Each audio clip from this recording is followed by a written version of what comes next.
How would you say the church has changed since the bus ministry started?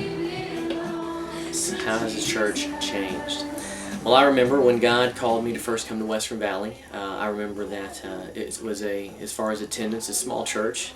Did not have many students. Really, there were the pastors and a few other members. So we had a very, very small, I would say, small youth group. Well, it's changed in a lot of ways.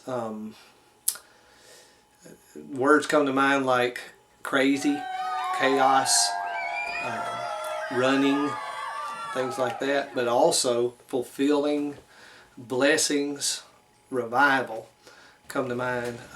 God's blessed us just in an amazing ways. Started out with just a few kids, and then their friends came, and then their families came. We've seen parents come to know the Lord. We see new commitments being made. The kids are responding to the gospel. It's been a great blessing for Western Valley. God has blessed us to where we've been able to minister to families, and of course, God's blessed us with a huge increase in students. It's gotten crazier, that's for sure. We've had so much more excitement and a lot more kids. I mean, numbers-wise, it's been a lot more. Spiritually, I've seen changes in the kids as well as the leaders as we've brought more and more kids in. So it's definitely been a good change. Well, I tell people all the time that God's sending us revival. The kids are beginning to respond and accept Christ, and their parents are coming, and several parents have come to know the Lord. We're growing. We're having more at worship than we've had in many, many years. It's just all been a revival time from God, and so it's been major change, major blessings, challenges, calling of commitment of our people. So people are having to just get in the trenches. Most of our adults teach on Wednesday night.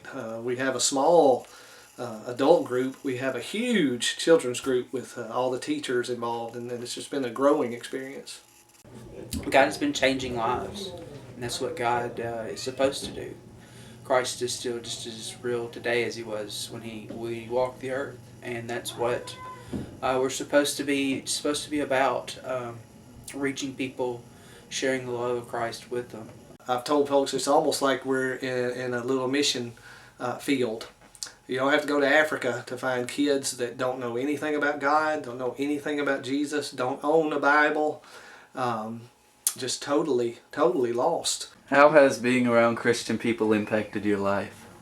Great. I used to hang around a lot of bad people. Do a lot of bad things, but now since I'm around Christian people, I got off that track and on the right railroad.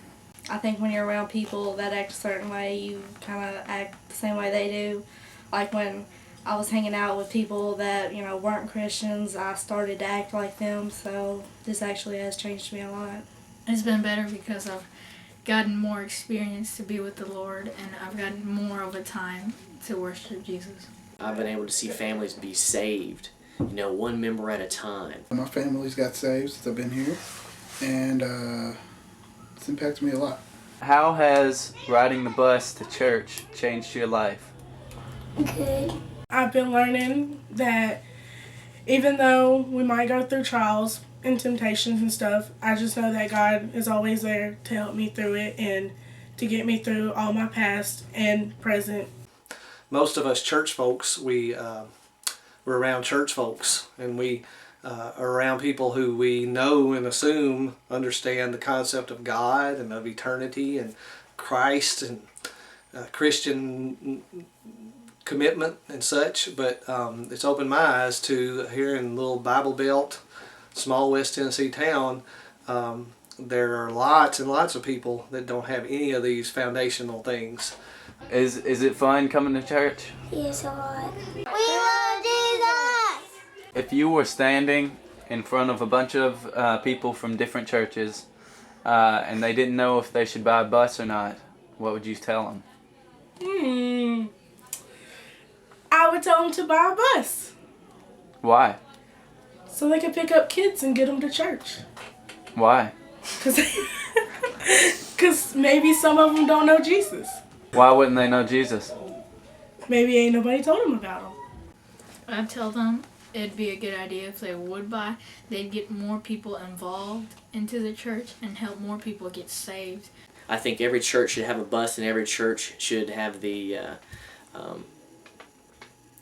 courage to run it faithfully. There is cost, but God provides resources. Yes, other churches should get a bus. Other churches should drive their bus. You don't have to go far to find folks that are willing to come if they just had a way. It starts with the hearts of the children. It really does. And if you just love on the kids, pick them up, they will come. They will respond. Their families will be touched. If you love on their children in the Christ-like way, their parents see that and they begin to respond. So yes, you should get a bus ministry. You need to be prepared. You need to have commitment of your people. You need to have folks on board. You need to be willing to have your carpet get dirty. You need to be willing to have kids getting up in the middle of the service. You need to be willing to say, sit by me, little fella. And a lot of things like that. But yes, you need a bus ministry because there's so many kids that are out there with no spiritual direction and no guidance and no influence for Christ. And you could do that. It's simple. Get a bus, get a driver, start picking up a few, and watch what God will do. I have not seen God working in the generations of the youth like I am seeing now. I believe there's a revival in the youth, and we, young people, and we have to have that in a church, and God's working now, and so it's exciting.